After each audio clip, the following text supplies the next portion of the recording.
Asteroid 1998 OR2 is about to whiz past the planet. Dr. Brad Tucker and I dive into this, talking science, story of the week. Across Apple Podcasts, Spotify, Google Podcasts and YouTube, this is Talking Science with Dr. Brad Tucker and Matt Miller. And our first story of the week. For our Tuesday main show, this will be happening on our Wednesday deep dive story of the week, and of course our first story on our live show. Surprise! There's a live show on Saturdays now as well. But don't worry, Brad, you don't have to do anything but hang around with me on a Tuesday as we record. Wednesday night, Australian time, Asteroid 1998 OR2 is going to be skimming past the planet at 6.2 million kilometres away. Yeah, it's a close shave, as they say in space terms. and look, you know, this firstly poses no harm. I know the way 2020 seems like it's going, that asteroid is the next on your bingo card, but you can't cross it off yet.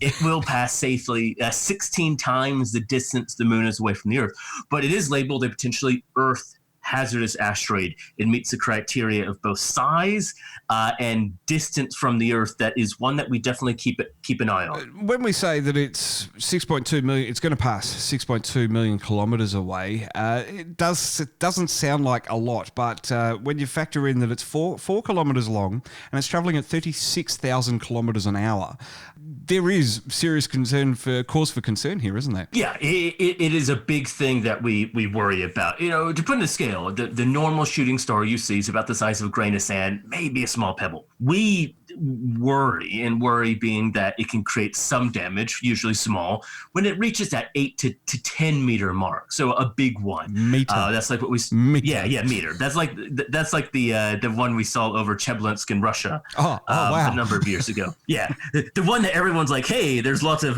destruction and explosions. That was in 10 meters. When we get to the 1,000 times bigger scale, the kilometer scale, that's the one where, look, we have to pay attention to this. It needs to be tracked. And so one of the important things of this pass by is this one does come around the Earth every couple decades. It was first discovered in 1998, hence the name.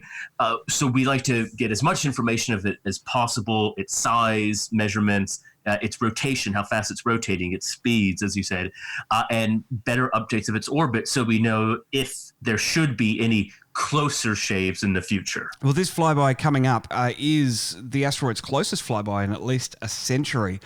So as you say, it's going to give us this data that we need to better predict it in the future. Yeah, that's right. And that's what it's all about, is making sure that these ones that we know are potentially hazardous. Hazardous being the range is about 7.5 million kilometers when we classify it as potentially hazardous, and above 100-ish meters. That's the hazardous range. So this definitely beats both of those.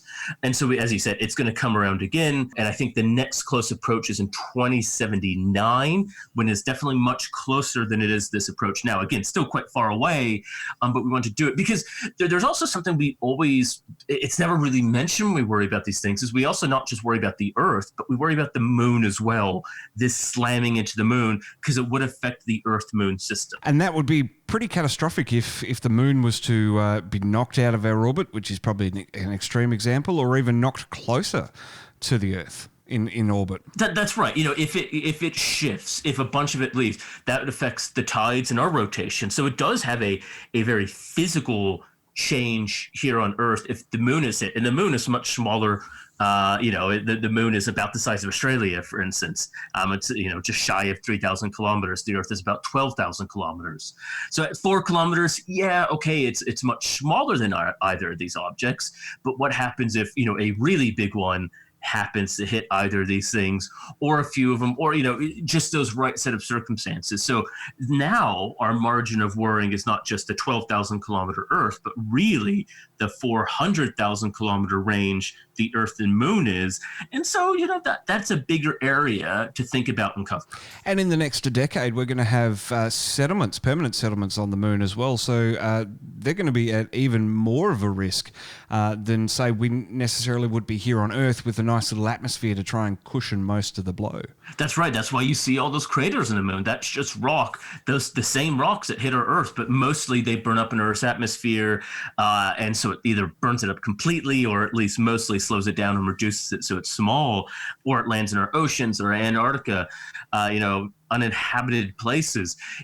We do worry about that on the moon. A smaller one does more damage on the moon than it does here on Earth. So it is something that we have to pay attention to. These are not abstract things that we make up. There are lots of these things out there and lots of big ones. And this isn't near the size of the dinosaurs. The dinosaur one we think is about 180 kilometers. So this is still much smaller than that, but it is still in the range of you don't want to be under it if it comes at the Earth.